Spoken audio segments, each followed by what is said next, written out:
Hey guys, welcome back to my channel. I am Radhika. In today's video, we'll see about excretory system first. What are the organs involved in excretory system? The introduction of excretory system. Then we'll see about kidneys. Okay, so first let us understand the definition of excretory system. Okay, so excretory system involves many organs which separate and remove your toxics from your body. You have excretory organs like lungs, spleen, liver, kidneys. Okay, kidneys are the major organs which remove toxins from your body. They remove ammonia, uric acid, urea, okay, the wastage, and the most poisonous is ammonia, which is removed by kidney by purification of blood.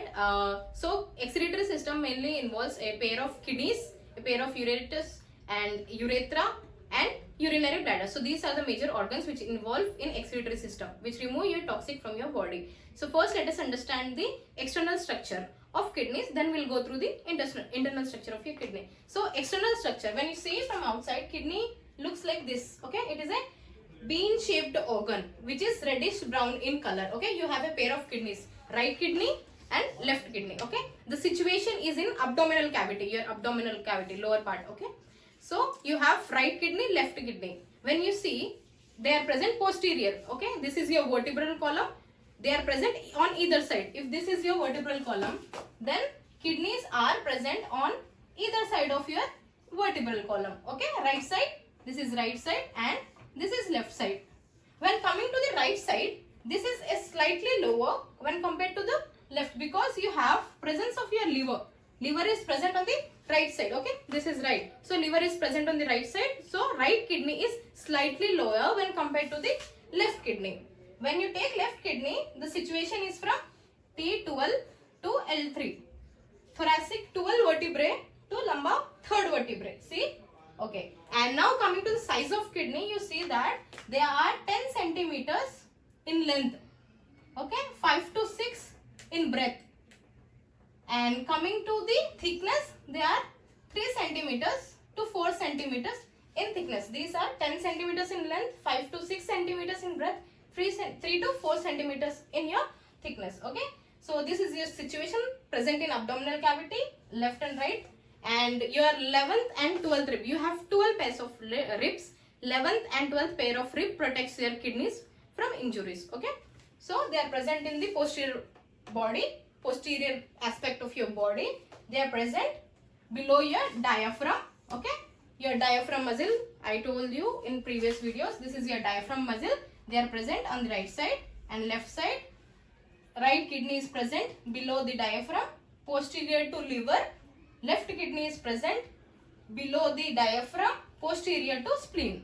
Okay, these are the two organs below which you have, posterior to which you have your right and left kidney. This is your external features of your kidney. Now let's understand the internal structure of kidney. So when you take a cross-sectional area of kidney, you see that kidney looks like this. So this is your convex part, vex, vex, convex part, and this is concave, cave.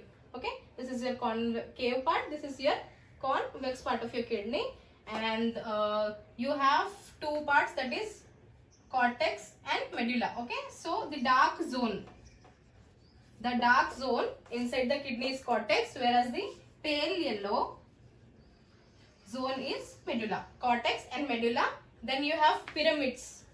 Okay, pyramids which consists of your nephrons. So nephrons are also called as uniferens tubules, which are structural and functional units of your kidneys. Okay, they help in purification of your blood. Nephrons differ from neurons. Neurons are nerve cells which conduct your impulses. Okay, but nephrons are present in kidneys. And these are your nephrons. This is your hilus.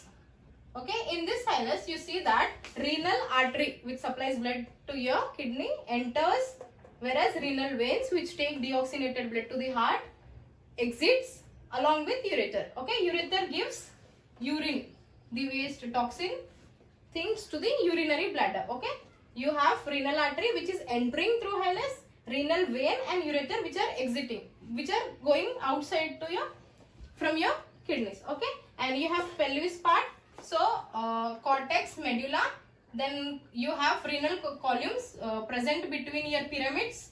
Pyramids are nothing but things in which you have nephrons. Okay, so these go at the base. You find that you have renal papillae. Renal is nothing but kidney.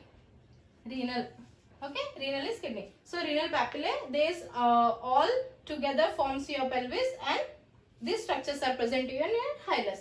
Now you see that in kidneys you have more than 1 billion of nephrons which help in the purification of your blood.